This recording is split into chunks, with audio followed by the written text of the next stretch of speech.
আয়ুষের সঙ্গে ঘর বাঁধার কুসুমের স্বপ্নে এবার ছাই দিয়ে দিল ইন্দ্রাণী গাঙ্গুলি। হ্যাঁ বন্ধুরা, ভিডিওটা লাইক দিয়ে দেখতে থাকুন। গোটা রাত একে অপরের সঙ্গে কাটানো পরবর্তীতে যখন কিনা আয়ুষকে সঙ্গে করে নিয়ে কুসুম বাড়ি ফিরে আসে, ঠিক তার পর মুহূর্তে ইন্দ্রাণী গাঙ্গুলি যখন কিনা দরজাতে ওদেরকে আটকে দেয় এবং তার পর মুহূর্তে কুসুম এবং আয়ুষ যখন কিনা অবাক দৃষ্টিতে বাড়ির শুদ্ধ সমস্ত লোকেদেরকে বাড়ির ভেতরে জড়ো হওয়া অবস্থায় দেখতে পায়, ঠিক সেই সময় কুসুম ঘাবড়ে যায় এবং কুসুম বলতে থাকে যে সর্বনাশ করেছে, কোনো মতে দেবীমা সমস্ত কিছু জানতে পেরে যায়নি তো। ঠিক সেই সময় আয়ুষ যখন কিনা ইশারা করে ঈশানের কাছ থেকে সমস্তটা জানতে চায়, ঠিক সেই সময় ঈশানও চুপ করে থাকে।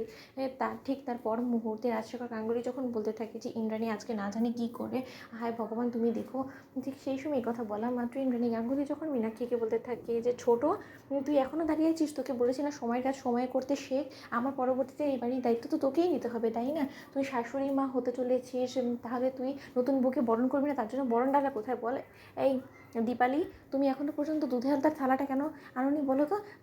শাড়ি পাতর সমস্ত আয়োজন যোগাযন্ত্র করে ফেলো। ঠিক সেই সময় এই কথা বলা মাত্র আয়ুষ যখন বলতে থাকে যে মা মা মা তুমি আমি আসা মাত্র এতটা ব্যস্ত হয়ে পড়লে কেন বলো তো, কী হয়েছে এরকম? ঠিক সেই সময় এই কথা বলা মাত্র ইন্দ্রাণী গাঙ্গুলি বলতে থাকে যে আয়ুষ, তোমাকে আমি একবারও বলেছি যে বাড়ির চৌকট পেরিয়ে তুমি ঘরের ভেতরে ঢুকো, তাহলে তুমি কেন ঢুকলে বলো তো? তুমি তোমার স্ত্রীর সঙ্গে তুমি সেখানে দাঁড়াও, যার সঙ্গে কিনা কাল গোটা রাত জুড়ে তুমি ফুর্তি করে এসেছো, যার সঙ্গে গোটা রাত তুমি ঘনিষ্ঠ অবস্থায় কাটিয়ে এসেছো, ইন্দ্রাণী গাঙ্গুলির মুখে চুলকানি মাখিয়ে দিয়ে এসেছো, তার সঙ্গে তুমি সেখানেই দাঁড়িয়ে পড়ো। তার কারণ তোমাদের তো ইতিমধ্যে আমার মনে হয় বিয়ে হয়ে গেছে, কারণ কালকে একে অপরের সঙ্গে তোমাদেরকে যেভাবে আমি লিপ্ত অবস্থায় দেখেছি, তার পরবর্তীতে তো এটা তো বিয়ে ছাড়া কোনো মতো অসম্ভব না। নাকি তোমরা আমাকে না জানিয়ে লিভিং রিলেশনে ছিলে? কি কুসুম, তুমি তো অনেকটা আধুনিক হয়ে গেছো, তাই না? সেই মালদার গ্রাম্য গাইয়া মেয়ের এখন আর সেরকম কোনো মতে চালচলন আর সেরকম নেই। এখন তুমি সম্পূর্ণরূপে শহরে মেয়ে হয়ে গিয়েছো, গাউন টাউন পরে তুমি চুটিয়ে প্রেম করে বেড়াচ্ছ আয়ুষের সঙ্গে, বড়লোকবাড়ির ছেলেকে ফাঁসিয়ে। এবার নিশ্চয়ই তুমি আয়ুষের সঙ্গে এই বাড়িতে বড় বউ হয়ে ঢোকারই প্ল্যান করছিলে। সেই প্ল্যান আমি কোনো মতে তোমার ভেস্তে যেতে দেবো না। তুমি এত দিন ধরে এত পরিশ্রম করে ভালো মানুষই বজায় রেখে এত সম্মান কামিয়েছো, সমস্ত লোকেদের নজরে তুমি লক্ষ্মীর মতো একটা বউ হয়ে ওঠা সম্পূর্ণরূপে নিজেকে যোগ্য করে তুলেছো। এবার তুমি একদম টেনশন করবে না।